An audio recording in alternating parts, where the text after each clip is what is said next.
Hello বন্ধুরা, আজকে তোমাদের জন্য নিয়ে এলাম একটা ইনফরমেটিভ ভিডিও। স্প্ল্যানেটগামী মেট্রো আর হাওড়া ময়দানগামী মেট্রো কোন স্টেশনে আসবে এই নিয়ে দ্বন্দ্বে থাকেন বহু মানুষ। প্রায় কাজে যাওয়ার সময় বহু মানুষকে এই প্রবলেমের সম্মুখীন হতে দেখি। আজকে এই ভিডিওর মাধ্যমে তারই সমাধান করার চেষ্টা করছি। তোমাদের অনুরোধ করছি পুরো ভিডিওটা দেখার জন্য, তাহলে এরপর থেকে তোমাদের আর কোনোদিনও কোনো প্রবলেম হবে না যে কোন স্টেশনে কোন মেট্রো আসবে। মেট্রো স্টেশনে নেবে তোমাদের প্রথম যে বিষয়টি লক্ষ্য রাখতে হবে সেটা হলো এই ডিজিটাল টাইম টেবিলগুলো। এই স্টেশনের টাইম টেবিলে দেখাচ্ছে হাওড়া ময়দানগামী মেট্রো আসবে 17 মিনিট আর স্প্ল্যানেটগামী মেট্রো আসবে 28 মিনিট পরে। আবার আমরা যখন অন্য টাইম টেবিলটা দেখছি সেখানে দেখাচ্ছে হাওড়া ময়দানগামী মেট্রো আসছে এখন আর স্প্ল্যানেটগামী মেট্রো আসবে 12 মিনিট পরে।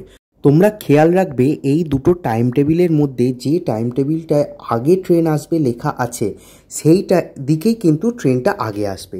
এছাড়াও আরও একটা গুরুত্বপূর্ণ বিষয় দেখো, তোমরা দেখে থাকবে স্টেশনগুলোর ওপর কাগজে অ্যারো মার্ক করে লেখা আছে যে হাওড়া ময়দান আর স্প্ল্যানেটগামী ট্রেন কোন দিক থেকে কোন দিকে যাবে।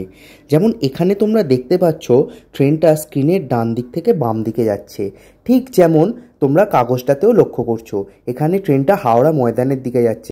একই রকম যখনই দেখবে ট্রেন বাঁ দিক থেকে ডান দিকের দিকে যাবে ঠিক কাগজের অ্যারো মার্কের মতো, তখন বুঝতে হবে যে ট্রেনটা স্প্ল্যানেডের দিকে যাচ্ছে। এই দুটো বিষয়কে খেয়াল রাখলে তোমাদের আর কাউকে জিজ্ঞেস করতে হবে না যে কোন ট্রেন কোন দিক থেকে আসবে। এরপর আরেকটা বড় প্রবলেম অনেকের হয় যে মহাকরণ স্টেশনে দরজা খোলে ডান দিকে। অনেকেই বুঝতে পারেন না যে ডান দিক বলতে ঠিক কোন দিকে দরজাটা খুলবে। সেক্ষেত্রে তোমাদের বলে রাখি, তোমরা যখন ট্রেনটা যেদিকে যাচ্ছে সেই দিকে মুখ করে যদি দাঁড়াও, তোমাদের যে দিকটা ডান দিক হবে দরজাটা সেই দিকেই খুলবে। এরমভাবে তোমরা ডান দিক বা বাঁ দিক এই হিসেবটাও করতে পারবে। আশা করছি এই তথ্যটা তোমাদের কাজে লাগবে, কারণ আমি অনেককেই দেখেছি যে কাজের সময় ভুলবশত অন্যদিকে ট্রেনে তারা চেপে পড়েছেন এবং অন্য স্টেশনে চলে গেছেন।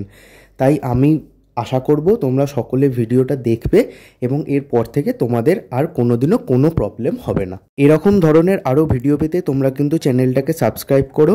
আর ভিডিওটির মাধ্যমে তোমরা যদি উপকৃত হয়ে থাকো তাহলে তোমাদের প্রিয়জনের কাছে ভিডিওটা অবশ্যই শেয়ার করে দিও।